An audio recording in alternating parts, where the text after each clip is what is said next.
안녕하세요. 깨알 역사 클래스입니다.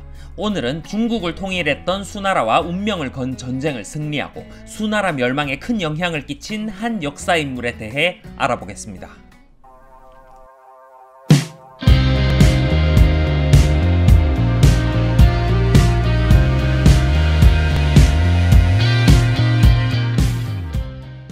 우리 역사의 3대 대첩을 아십니까? 이는 고구려 을지문덕의 살수대첩, 고려 강감찬의 귀주대첩, 조선 이순신의 한산대첩을 일컫는 말입니다. 그 중에서 을지문덕의 살수대첩이 있었던 고구려 수나라 전쟁은 한국사 전근대 역사상 가장 큰 단일 전쟁입니다. 시야를 넓혀 세계사의 측면에서 보아도 이토록 대규모 병력이 동원된 전쟁은 그다지 많지 않습니다. 이때 당시 수나라에서 동원한 113만 명이라는 기록을 사실이라고 간주한다면 고구려 수나라 전쟁은 20세기 제1차 세계대전 이전의 세계 최대 규모의 전쟁이라고 할 수 있죠. 그리고 총 4차에 걸친 이 대규모 전쟁을 승리로 이끈 왕이 있습니다. 을지문덕에게 묻혀서 대중들에게는 잘 알려져 있지 않지만 고구려의 숨은 명군 중 하나인 왕, 그는 바로 영양왕입니다. 그의 이름은 고대원. 영양왕은 평강공주와 온달설화로 유명한 평원왕의 맏아들로서 565년에 태자가 되어 25년의 기나긴 태자 시절을 보내다가 590년 평원왕이 승화하자 즉위했습니다. 삼국사기에 따르면 풍채가 준수하고 쾌활하였다고 전해집니다. 한편 영양왕이 즉위하기 한 해 전인 589년 수나라의 문제는 진나라를 멸망시키면서 중국 대륙을 통일했습니다. 이제 수나라가 동아시아의 패권을 구축하는 데 남은 것은 고구려뿐이었죠. 하지만 수문제는 당장 고구려를 공격하기보다는 내치에 좀 더 신경을 썼습니다. 하지만 어차피 수나라는 수 중심의 천하관 확립을 위해 필연적으로 고구려와 부딪힐 수밖에 없었습니다. 세계관 최강자들의 맞대결이 시작된 것입니다. 수문제는 고구려 정벌을 위해 30만 군대를 준비하며 고구려에 사신을 보냈습니다. 고구려가 수나라에게 신하국으로서 조공을 하고 제후국이 되어라는 내용의 서신과 함께 말이죠. 너 내 밑에서 일할 생각 없냐? 아이, 늑대 새끼 어떻게 개 밑으로 들어갑니까? 하지만 영양왕은 오히려 수나라에게 선제 공격을 지시합니다. 1차 고구려 수나라 전쟁이 시작된 것입니다. 고구려는 말갈거란의 기병 1만여 명을 동원하여 요서 지역의 임유관을 선제 공격했습니다. 이는 대규모 침공이라기보다는 수나라의 반응을 보기 위해 한 대 툭 친 정도의 공격이었습니다. 이 공격은 위충이라는 장수가 막아내고 수문제에게 보고했습니다. 이 고구려의 도발에 수문제는 크게 놓아여 30만 대군으로 하여금 고구려를 치기로 합니다. 수문제는 아들 양량과 장군 왕세적에게 30만 대군을 주어 수륙 양면으로 진격하여 요동을 공격하도록 했습니다. 그런데 1차 전쟁과 관련된 기록이 부재하여 두 국가가 어떤 식으로 전쟁을 했는지 자세히 알 수 없습니다. 다만 장마와 태풍 등으로 수나라 군 30만 명 중 80~90%가 전멸하여 퇴각하였다는 수나라 측 기록이 전해집니다. 그러나 일부 역사학자들은 수나라가 고구려와의 교전에서 대패했다는 정황을 주장하며 수나라 측에서 고의적으로 패전을 축소했다고 보기도 합니다. 그리고 강이식이라는 장수가 이 전투에서 활약했다는 주장도 있죠. 어찌되었건 수문제가 1차 고구려 원정을 실패했다는 사실은 변함이 없습니다. 그나마 영양왕이 스스로 요동분토의 신하로 칭하는 표문을 올렸다는 수나라의 기록을 신뢰한다면 수문제가 체면치레만 겨우 했다고 볼 수 있겠습니다. 이후 수문제는 고구려 원정 계획을 중단시켰습니다.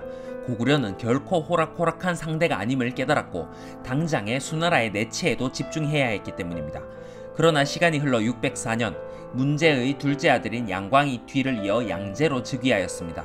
그는 대운하를 비롯한 대규모 토목사업을 벌이고 사치를 일삼았으며 주변 국가에 대해 강경한 입장을 취하는 인물이었습니다.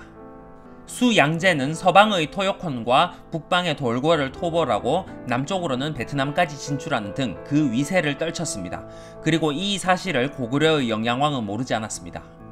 그래서 영양왕은 빠르게 움직여 수나라의 위협적인 존재인 동돌골과 협력을 요청했고 그 과정에서 고구려와 수나라의 관계는 다시 악화되었습니다. 수양제가 돌궐에 행차했을 때 그는 마침 돌궐에 온 고구려 사신과 마주쳤습니다. 그리고 수양제는 고구려 사신에게 왕을 입조시키라고 명령했습니다. 하지만 당연히 영양왕의 입조는 없었고 수양제는 이를 선전포고로 간주하여 수나라는 다시 고구려를 침공해왔습니다. 무려 113만 3,800명이라는 대군으로 말이죠. 이것이 수나라의 2차 고구려 원정입니다. 그런데 당시 수나라의 100만이 넘는 대군에 대해서는 여러 의견이 있습니다. 중국의 정사인 수서에 113만 3,800명이라고 구체적으로 기록되어 있는 점, 1차 고구려 수나라 전쟁이 일어나기 8년 전에 병농일치를 기초로 하는 부병제가 시작된 점, 삼국사기에 당시 수나라군의 편제와 진군에 대해 자세히 묘사된 점 등을 보아 정말로 그만한 대군이 동원되었다는 주장이 널리 퍼져 있습니다.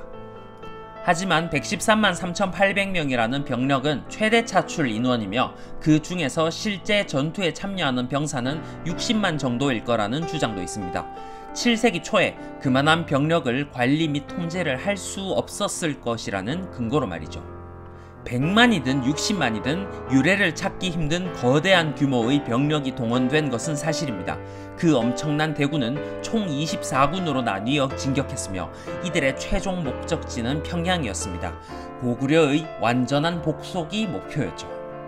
수나라의 대군이 진군하자 영양왕은 고구려의 성들을 촘촘히 연결시켜서 하나의 방어선을 구축했습니다. 수나라의 병사가 워낙 많았기 때문에 들판에서 정면으로 맞서 싸우는 것은 멍청한 짓임을 영양왕은 잘 알았습니다. 수양제는 우중문과 운문술로 하여금 육로로 요동을 공격하게 했고 내호아에게 수군 대장의 직책을 맡겨 바다를 건너도록 했습니다. 이는 우중문과 운문술의 육군이 요동을 뚫고 고구려의 내지로 진격할 때 내호아의 수군과 합류하여 평양을 치는 계획이었습니다. 612년 음력 2월 수나라군은 요수에 이르렀습니다. 고구려군은 강을 막고 지켜서 수나라의 군대가 강을 건너지 못하도록 하였습니다. 강을 건너면서 적군과 싸우는 것은 상당히 어리석은 전술이긴 하나 수나라 병사의 수가 워낙 많았기 때문에 수나라는 부교를 만들어 강을 건너면서 고구려군을 뚫기로 합니다.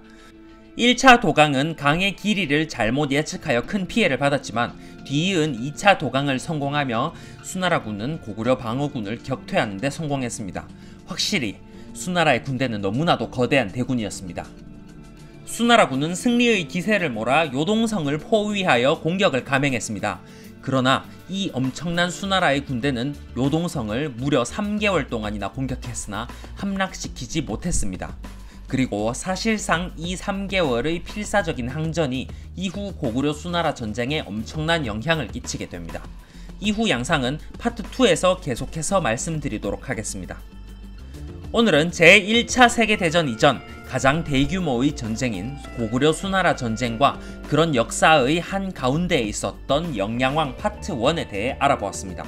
영양왕 파트 2도 꼭 시청해주시면 감사하겠습니다. 영상이 유익했다면 좋아요와 구독 부탁드리겠습니다.